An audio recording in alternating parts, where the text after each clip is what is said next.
Olá, eu sou o Vinícius Valverde, sejam muito bem-vindos a mais um podcast da nossa Farmaconde. Aqui a gente fala, claro, de saúde e hoje é um dia bastante especial porque nós estamos ao lado de duas irmãs, duas doutoras, a doutora Sabrina Borges e também a Bruna Borges, que trabalham numa área bastante específica e que tem demandado muito trabalho, não é verdade, meninas? Sim, muito.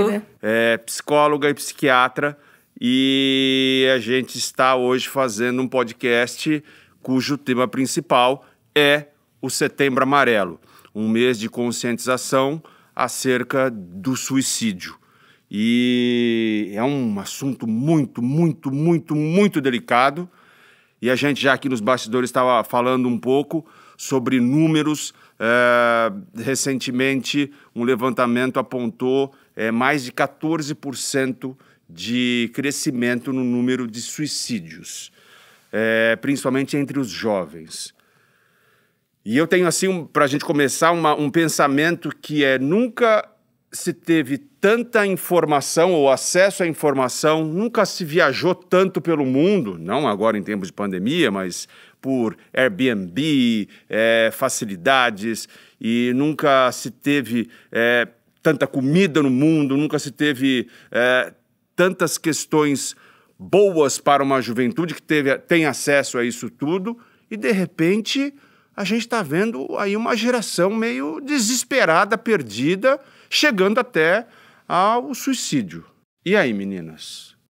Eu acho que as pessoas estão tendo, principalmente jovens, tendo tudo. Mas uma coisa que eu percebo em consultório é a falta do afeto. Isso é uma coisa que, infelizmente, é muito pecado ainda, né? E isso tem uma relação direta com ansiedade, depressão, quanto jovens se cobrando, né, numa faculdade, tentar ser aprovado pelos pais e conseguir conquistar essa aprovação deles como uma forma de uma busca de um amor, né?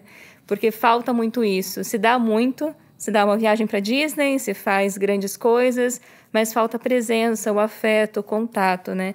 Então isso é um ponto muito importante. A gente fala de jovens, do suicídio, né, mas também adultos, né?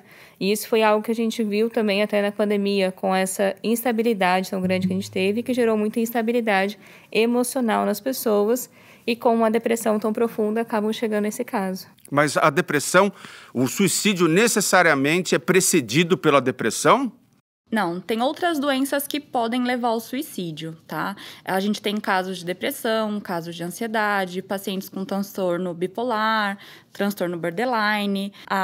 O suicídio, ele não precisa necessariamente ter um diagnóstico precedente.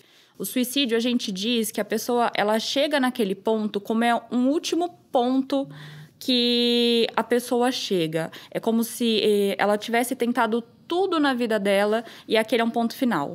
Ela tentou todos os pedidos de socorro e aquilo eu não consigo mais, eu não aguento mais. Eu não vejo mais uma luz no fim do túnel. E é por isso que ela chega ao ponto de tentar contra a própria vida. Eu fico pensando sempre sobre a importância de um debate como o de hoje, de uma conversa como a de hoje, mas também tentando aqui transitar num lugar de bastante cuidado, até em função de alguns gatilhos que possam ser levantados aqui, porque também tem isso, né? Aquela história de que quem vai se matar não avisa. É mentira. Uma grande mentira. As pessoas, elas não fazem isso para chamar atenção. É o que eu tô falando aqui. As pessoas, elas chegam nesse ponto do suicídio porque elas realmente não veem uma outra saída. Elas podem ter tentado um tratamento, elas podem ter tentado outras formas de melhorar a saúde mental, por exemplo, e não ter conseguido. Elas chegam nesse ponto do suicídio como uma forma de eu não consigo mais, eu não vejo mais uma luz no fim do túnel. É bem esse cansaço, assim. Eu percebo de pacientes, quando a gente estava comentando, do quanto teve uma vida de um sofrimento muito grande. E o quanto, na verdade, essa pessoa lutou com esse sofrimento, muitas vezes desde a infância, por um período enorme, que talvez nós, na nossa vivência, não teríamos uma força de vontade como essas pessoas para lutar contra esse sofrimento. Só que a questão é que a pessoa vai vivendo, muitas vezes, anos com a vida sendo um peso. A vida não é uma alegria, não é momentos bons, não é uma vivência. A vida é um peso que parece que todo dia ela precisa carregar, né? Por isso que a gente traz um pouco, muitas vezes, a questão da depressão em relação ao suicídio, por esse estado emocional, não necessariamente por esse diagnóstico, né? Que é o tudo se vê como tudo ruim, tudo muito negativo, tudo muito pesado. Então, chega um ponto que a pessoa, ela cansa de lutar. né? Na verdade, o suicídio em si ou as tentativas, porque muitas vezes a pessoa que comete suicídio, ela tem às vezes um histórico de tentativas até acontecer efetivamente, é uma pessoa que ela realmente ela está tão cansada que morrer parece uma solução melhor do que tentar resolver o problema que ela tenta há tanto tempo. E muitas vezes, eu diria, 100% das vezes, pessoal, há uma saída. A gente não está só enxergando aquela saída. E eu posso dizer, até pessoalmente, tive muitos momentos na minha vida em que eu me vi e falei, puxa, eu acho que eu cansei disso tudo aqui e tal. E ainda assim, alguma coisa vem, acontece, desde que você também se coloque à disposição. Eu não sou profissional da saúde, estou longe disso, mas estou dando aqui meu testemunho pessoal sobre, em alguns momentos, que sim, todos nós temos um momento ali de um desespero, de achar que, ixi, agora não vai mais, mas vai. E aí eu também estou falando um pouco, pessoalmente, mais uma vez, sobre fé e tudo mais. A outra questão, e que eu acho importante a gente falar, não só tão amadoramente, pessoalmente, como eu disse aqui, de uma luz no fim do túnel, do trabalho do pessoal do CVV, né? Que já quando eu era bastante pequeno, já foi há bastante tempo também, eu lembro das ligações, né, que eram importantes para o CVV. Como é que eles trabalham, Sabrina? Como é que eles vão, como é que eles conseguem segurar a pessoa ali? No caso, eles recebem as ligações e eles vão conversando com o paciente, né?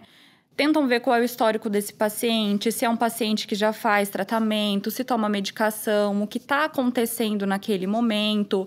E para tentar, a gente diz manejar, né? Mas é para tentar entender o que está acontecendo naquela situação, ver se a pessoa tem algum suporte naquele momento, tem algum familiar, tem alguém que poderia auxiliar, para conseguir tirar a pessoa daquele momento de crise. Então, assim, não é um tratamento aquilo é para aquele momento de crise que está acontecendo. Então, esse paciente, ele precisa ser acompanhado, não é só para aquele momento de crise. Todo paciente que tem uma ideação, um planejamento suicida, a gente sempre pede para que esse paciente faça um acompanhamento psicológico e psiquiátrico. E no CVV, normalmente são voluntários, né? Então, são psicólogos voluntários que ficam disponíveis no telefone, né, para atender as ligações. E é realmente trabalho para fazer esse manejo, para fazer esse acolhimento, porque a pessoa está no desespero, então acolher aquele momento de desespero, mostrar exatamente isso, quanto existem possibilidades e formas de ajuda, e o CVV muitas vezes faz esse direcionamento para alguns profissionais e tudo mais, para a pessoa iniciar ou dar continuidade a um tratamento. Eu comecei falando aqui desse momento que eu vejo como um momento de muita riqueza. Lógico que eu não estou falando de uma questão financeira, estou falando da riqueza de oportunidades que se abriram em função, por exemplo, da internet, das barreiras que caíram, dos obstáculos que podem ser vencidos justamente através da informação e da comunicação. Tudo isso promovido pela internet, eu acredito muito nisso, até da facilidade que a internet trouxe, mas também a internet, muitas vezes, pode servir como um gatilho na medida em que você ali enxerga nas redes sociais, principalmente, uma vida idealizada ou uma vida que você acha que o outro tem, sem problema nenhum, é só foto de viagem, só foto de carro, as pessoas só publicam as vitórias. E isso, de fato, leva aquelas pessoas que estão mais suscetíveis ali a quererem dar cabo da própria vida em função da comparação? As pessoas se comparam muito, né?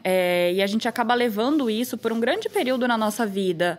Às vezes até os próprios familiares falam, lá, o fulano, o seu primo, ele já está casado, ele já tem isso, ele já tem aquilo e você ainda nem terminou sua faculdade? Então, assim, a gente vive muito nesse modo de comparação. E, às vezes, isso faz muito mal pra gente, porque a gente parâmetra a nossa vida na dos outros. E não existe um parâmetro específico para todo mundo. A gente não tem uma régua que serve para todo mundo. Cada um tem o seu período. Cada um tem a sua vivência. E, às vezes, ficar vendo vida de outras pessoas nas redes sociais, blogueiros, gente famosa, é uma vida completamente diferente, é uma realidade completamente diferente. Ninguém coloca na internet quando tá tendo uma crise de depressão, ninguém coloca quando não tá bem, né? Quando tá chorando, quando não tá bem com a família. Então, assim, é muito mais fácil a gente colocar na internet os nossos momentos felizes. E você colocar isso como parâmetro para a sua vida, você nunca vai encontrar isso. Isso só vai te deixar mais depressivo, mais... frustrado. Totalmente. Porque esse é o pensamento, né? Se a vida pra mim é um peso, pra aquela pessoa é tão incrível, o que eu tô fazendo de errado? Que merda que eu sou que eu não consigo chegar naquilo, né? E também o ponto de que, nossa, eu nunca vou chegar. Eu nunca vou chegar naquela felicidade que o outro tá postando, então canso de tentar, né? Eu acho que tem um pouco disso. E é muito manipulado, muitas vezes. É igual uma vez uma paciente chegou pra mim e falou assim, ela tinha terminado o relacionamento, aí ela falou, nossa, mas eu vi uma famosa que terminou agradecendo. Eu não quis agradecer nada, mandei ele a merda, excluí do meu celular e não quero mais falar com ele. Nossa, eu queria um dia ser assim. Eu falei, mas isso é pra mídia. Isso não é o que ela tá vivendo, o que ela tá sofrendo. Então, quantas vezes se entrelaça uma coisa com a outra, que a expectativa é esse ser perfeito, incrível numa rede social, que não é verdade. E, principalmente, eu acho que quanto a rede social atrapalha, muitas vezes o bullying, né, os haters que a gente chama. A gente viu o caso recente, adolescente que chegou a se matar porque foi xingado, porque estava dançando no TikTok, não sei se chegou a ver esse caso. E porque foi xingado e tudo mais, e depois ele cometeu suicídio. Então, o quanto as redes sociais, se você não tiver esse olhar, se os pais também não tiverem esse olhar de monitorar, entender o que está acontecendo, pode ser realmente muito prejudicial. Da ideia de que a rede social, como muitos nasceram com uma rede social, que até é estranho para a gente pensar isso, né? Quanto aquilo é a vida deles também. Né? Uma extensão da vida deles muito maior do que a nossa. E é tão triste isso, porque, na verdade, a gente acaba... comparando os nossos bastidores com o palco do outro. E no palco as pessoas só colocam aquilo que deu certo, aquilo que é maravilhoso. É igual um filme, né? Só tem os cortes bons. E eu tenho uma história, assim, vou contar rapidamente. Eu tinha acabado de chegar no Big Brother como apresentador em 2006 e ainda era Orkut. Isso foi há muito tempo mesmo. E aí eu não tinha muito o que fazer no sábado ali, depois que acabavam as gravações, estava sozinho no Rio de Janeiro, nunca tinha ido para lá, então eu estava assim bem quieto. E aí eu tinha recém começado mesmo os trabalhos e eu peguei no Orkut e tinham 9 comunidades Eu Odeio Vinícius Valverde. Quem é esse vesgo filho da P? Quem é esse desgraçado? Assim, 9. Eu falei, nossa senhora... Eu cheguei numa coisa que eu queria tanto, que ansiava tanto, e olha aí, tem 9 comunidades de não sei quantos haters, quantas pessoas me xingando porque me odeiam. E aí, como eu estava com muito tempo disponível, eu falei, bom, deixa eu ver quantas odeiam o Pedro Bial. Eram 49, já me deu um certo... Ufa, eu não devo ser tão ruim. Mas, principalmente, o que eu fiz foi pegar os donos das comunidades, porque eram assim que eram chamados, e para cada um deles eu escrevi, olá, tudo bem? Olha, eu sou o Vinícius Valverde, que você xingou de vesgo, desgraçado, lazarento. Eu só queria dizer a você que, assim como você, eu também tenho família. A minha mãe, se vir isso, se a minha mãe vê isso, ela fica muito chateada. E eu queria só dizer a você que sinto muito que você ache isso de mim. Se você não sabe o que eu fiz, eu estudei isso, aquilo, estudei teatro na Rússia, fiz assim, fiz assado. Então eu queria te pedir só que você não me taxasse por aquilo que você vê e talvez você não goste profissionalmente. E eu espero que você também não seja julgado na sua vida pelo que você faz no seu trabalho. Cara... As 9 pessoas me responderam, perdão, eu recebi essa comunidade não sei quem, eu nem acho... As pessoas também estão numa loucura de uma irresponsabilidade, porque a internet pode falar o que eu quiser. E as 9 me pediram desculpas, perdão, não é nada disso, porque as pessoas também falam porque tem boca. É como se o que você falasse pela internet não fosse ser julgado depois. Então, as pessoas acabam falando sem critério, sem responsabilidade na vida dos outros. E isso gera muita ansiedade nas outras pessoas. Eu tive um paciente que ele falou pra mim, ele falou, doutor, eu tenho algum problema, porque eu não sou feliz como as pessoas são na rede social. Eu não tenho aquela felicidade na minha vida. Você não acha que eu preciso de um remédio? Então, assim, a pessoa, ela acha que é uma medicação que vai trazer para ela a felicidade que os outros têm numa rede social. Eu acho que as redes sociais, elas estão trazendo tantos problemas na vida de tantas pessoas e a gente não está percebendo o quanto está sendo maléfico em alguns pontos isso. E o bullying, você falou muito sobre o bullying. O bullying pega ali principalmente em um momento, né, numa idade em que quem está fazendo muitas vezes não tem noção da irresponsabilidade. E quem está recebendo também não tem estrutura nenhuma para receber aquela crítica. Crítica dói toda a vida toda, mas ali... É mais ainda, né? Porque é um momento de formação de imagem, principalmente como adolescente, formação de imagem, compreensão de si. Então, é um momento que ele está em formação E ele quer ser reafirmado, confirmado quem ele é pelas pessoas. Por isso que a gente sempre fala que adolescente anda em bandos e como a rede social aumenta até essa questão de bandos. Porque ele precisa ter pessoas ao lado que reafirmam como ele é, que gostam dele, porque ele tem muito essa insegurança. Então, como que isso é necessário muitas vezes? Então, se eu não tenho isso, pelo contrário, eu sou colocado como a pior pessoa que existe, a pessoa sem noção, né? Então, eu sou todo momento xingado, eu vou simplesmente acreditando nisso, que eu estou no momento da minha formação. E aí, se tem todo mundo dizendo isso, então todo mundo deve ter razão, eu que devo estar errado. Né? Então, a gente acha que, vendo um monte de loucos, a gente acha que a gente que é o louco, né? Então, acaba com que no bullying acontece muito isso, exatamente por esse processo de formação, né? Mas também tem o que você comentou, por exemplo, das redes sociais, que nada mais é do que as pessoas esquecerem que quem está do outro lado é a pessoa. Não é porque a pessoa é famosa, não é porque a pessoa tem, sei lá, quantos seguidores, alguma coisa do tipo, que tá tudo bem eu falar o que eu acho, o que eu penso. Você tá afetando alguém, né? E acho que o ponto principal, pensando no Setembro Amarelo como campanha, é entender o quanto do seu lado tem uma pessoa, o quanto ela é importante, o quanto ela é necessária, o quanto você tem que estar disponível para ela no sentido de auxiliar, de indicar melhores caminhos.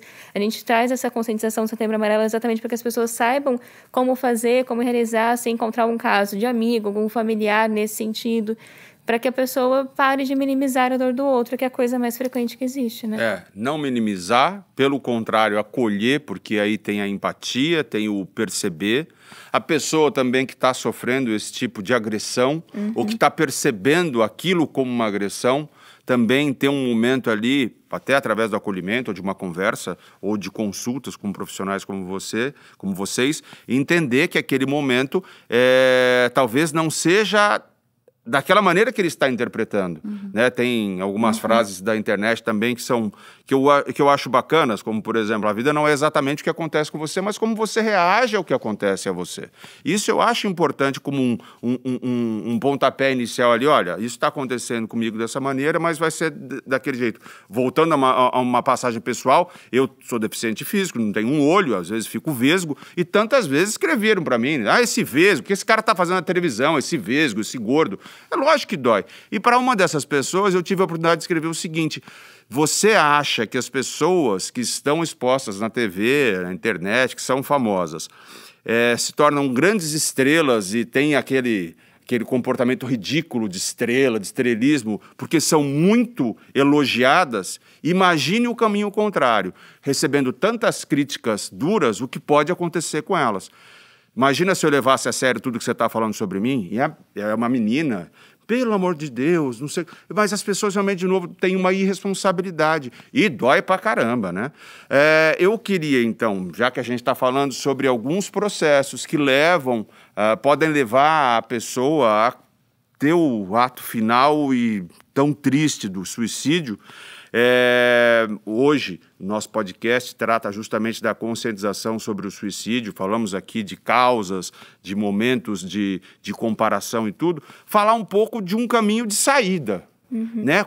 Além do acolhimento, além da busca por profissionais, a que as pessoas podem ficar atentas, os familiares ou quem está em torno, e aquelas pessoas que estão sentindo esse cansaço, o que elas devem fazer? Eu acho que se você perceber que tem alguém em casa, que a pessoa não está se sentindo tão bem quanto ela estava antes, a pessoa está um pouco mais fechada, né? Ela não quer mais tanto conversar, a pessoa não está saindo tanto, ela quer mais ficar trancada no quarto, passa muito tempo deitada, ela não quer mais conversar. Então, assim, eu acho que já é um sinal de alarme. Tá? Em alguns adolescentes, a gente tem muitos adolescentes que praticam automutilação. Tá? Que é o quê? Às vezes se cortar, se machucar, isso a gente às vezes considera como uma forma de um alívio do sofrimento. E isso pode ser um sinal de que alguma coisa não está bem e pode levar a alguma outra coisa pior. Então, isso é um sinal muito grande de que ele precisa de ajuda. Então, tudo isso são passos de que essas pessoas precisam de algum profissional, tá? Para poder conversar. E os pais, às vezes, não imaginam, né? Mas é uma coisa que você tem que pensar. Se o seu filho usa manga comprida direta, tem um motivo. Porque às vezes seus pais não se relacionam. É que ele não gosta de mostrar o próprio corpo. né? Então, muitas vezes, tem sinais, como a Sabrina falou, de mutilação. E esse é um sinal do quanto a pessoa está num sofrimento, que ela quer fazer um corte físico para aliviar esse sofrimento. E isso pode se agravar, né? Então, ter esse olhar, né, para os familiares e tudo mais, a mudança brusca de humor, ou quando a pessoa passa por um evento muito traumático também, né? O quanto isso interfere nas relações com ela. E para quem está nos escutando, passa por isso, eu acho que é muito confiar principalmente nos profissionais que estão acompanhando e entender do quanto esse sofrimento dele é válido. É totalmente válido e compreensível o sofrimento dele. Ninguém sofre porque quer. Ninguém sofre porque eu não tenho o que fazer, vou ficar deitado sofrendo. Isso não acontece. É totalmente válido o sofrimento, mas todo sofrimento é um momento. Então, existe um momento de resolução disso, de uma melhora disso. Por mais que, muitas vezes, né, para muitas dessas pessoas, a vida, e até mesmo conosco, a vida acaba sendo uma montanha-russa, mas existem momentos bons também, e por eles vale a pena viver. Vale muito a pena. A vida é maravilhosa e a gente também está passando a um período que está longo demais, né? Está triste demais. Agora eu estou falando especificamente da pandemia. E tudo isso deflagrou, a gente estava falando nos bastidores aqui, doutora Sabrina, até quadros psiquiátricos que a pessoa nem de longe dava sinais de que aquilo poderia estar ali dentro. Exatamente. Muitos pacientes tiveram quadros psiquiátricos. Agora, neste período de pandemia, a gente não consegue nem falar em pós-pandemia, porque a gente ainda não conseguiu terminar de passar por isso, né? Mas quadros de ansiedade, quadros de depressão e quadros de toque, que a gente diz, né? Que principalmente obsessivo por limpeza, porque essa nossa obsessão por estar com álcool gel, tá tendo sempre que limpar alguma coisa, limpar as compras dentro de casa, o medo da contaminação se tornou uma coisa muito presente pra gente. Então, muitas pessoas acabaram adquirindo, né, essas doenças. Eu sempre falo doenças, eu não gosto de falar transtorno, porque parece que é uma coisa muito ruim. Eu trato como doença, porque pra mim é como uma doença, como uma diabetes, como uma pressão alta, e que a pessoa vai precisar tomar medicamento. Infelizmente, na área da saúde mental, a gente tem um sério tabu que as pessoas falam: eu não vou procurar um psiquiatra, que é coisa de gente doida, eu não tô doida, eu não vou tomar remédio porque o remédio vai me deixar com sono, o remédio vai me deixar dopado e eu vou depender desses remédios pro resto da vida. Então, a gente tem um tabu muito grande para tratar da doença mental. E, às vezes, acaba que esses pacientes demoram e se prolongam muito até procurar ajuda. Então, a gente acaba demorando muito para conseguir acesso a esses pacientes. No consultório, eu tenho pacientes que, às vezes, têm consulta agendada e eles falam, eu pergunto qual o motivo da consulta e eles me falam: eu não sei, foi um familiar que agendou para mim, eu acho que eu nem tinha que estar aqui. Então, muitas pessoas, até no momento da consulta, elas acham que elas não tinham que estar ali. Às vezes, elas vão por pressão familiar porque elas não querem admitir, às vezes, que elas precisam de ajuda. E as famílias que conseguem fazer isso pelos familiares é muito bom. É muito bom porque, às vezes, a pessoa ela realmente acha que ela não precisa, ou que ela não tinha que estar ali, ou que ela não devia estar tomando um remédio. Mas, às vezes, durante uma consulta com um profissional, ela consegue perceber o quanto isso vai ser benéfico para ela. E é difícil não estar instável enquanto tudo está instável também. Né? Acho que a pandemia trouxe isso, né? A instabilidade tão grande que a gente viveu e que gerou uma instabilidade emocional em muitas pessoas, e tem um agravamento do Covid, que a Sabrina falou, né? Que a gente ainda está entendendo como que o Covid, né? Quais são as sequelas, e cada pessoa tendo sequelas diferentes. Então, quando as pessoas estão se agravando nas suas doenças por conta do Covid, que não necessariamente por um momento da vida específico que aconteceu, né? Então, o quanto é importante procurar ajuda percebendo tudo isso.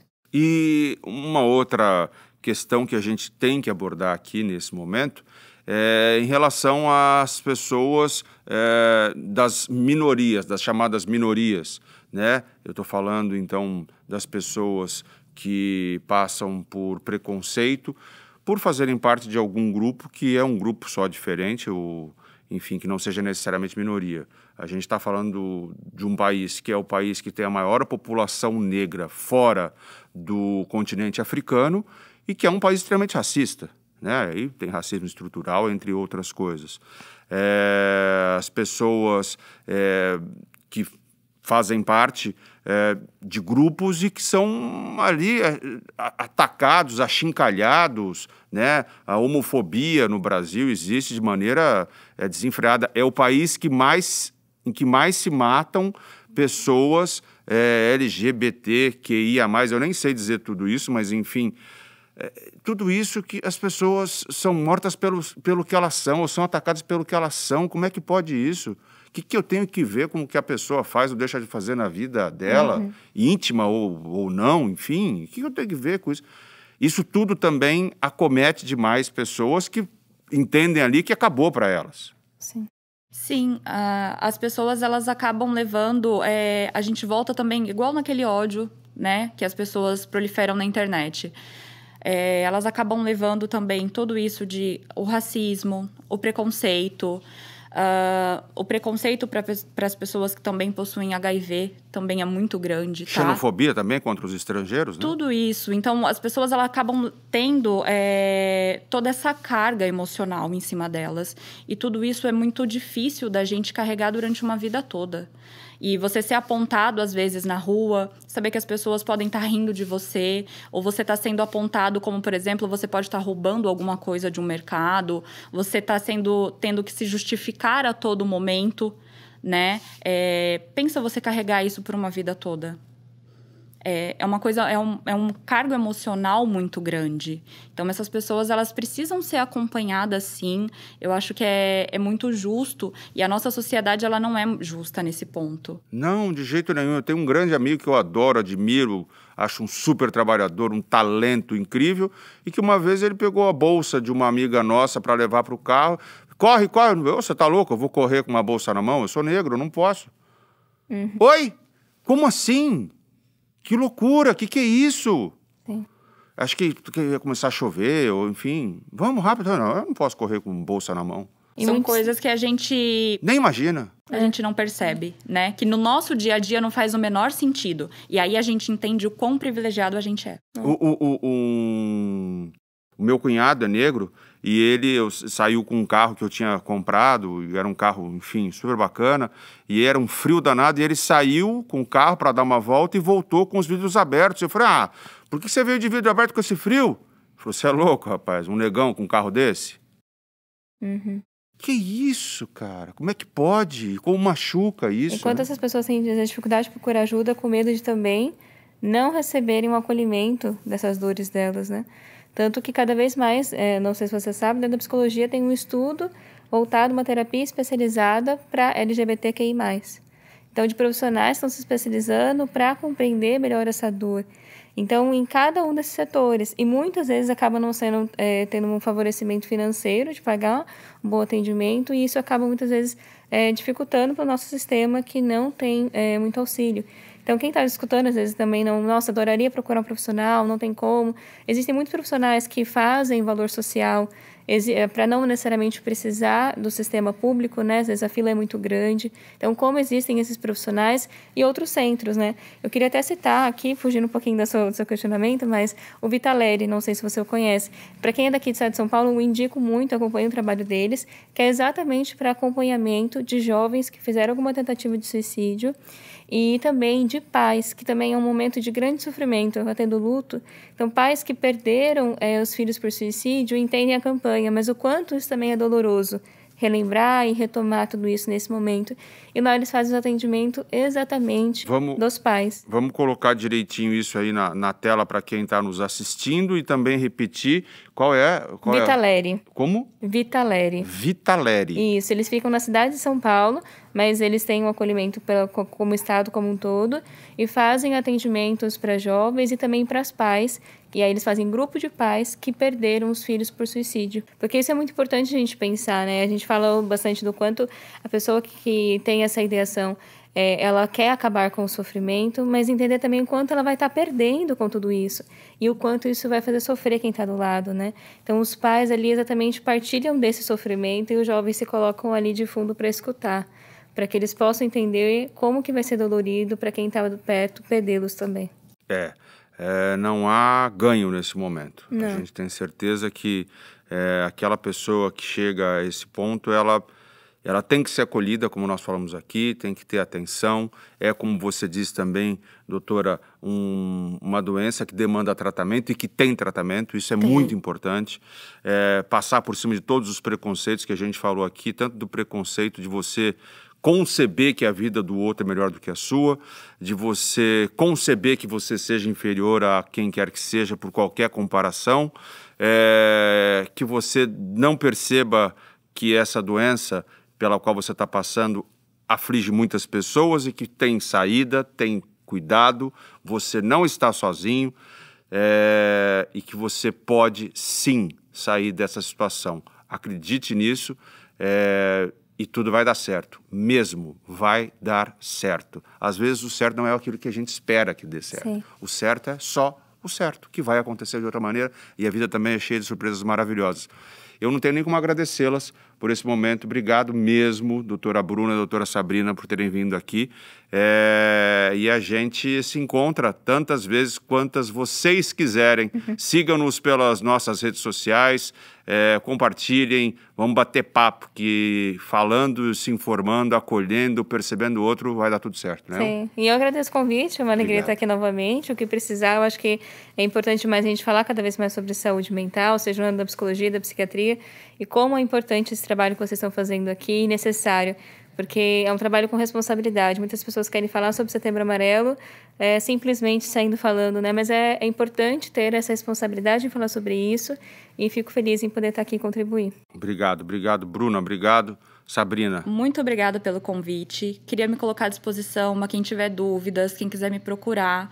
Eu vou esclarecer todas as dúvidas a quem tiver. Me coloco à disposição a quem precisar de atendimento, tá? Porque eu acho que o que a gente mais precisa agora é ter atendimento para as pessoas, atendimento médico, atendimento psicológico. Às vezes não é só a gente se colocar para ouvir uma pessoa, ela precisa sim de um acompanhamento. Então, por favor, gente, identifiquem quem precisa desse acompanhamento e ajudem essas pessoas que estão precisando de ajuda.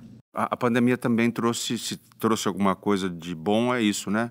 A gente perceber que a gente não está sozinho. Não tá, ninguém está sozinho. Tudo que a gente faz pode ter e tem, né, um reflexo na vida do outro, então que sejam ótimos reflexos.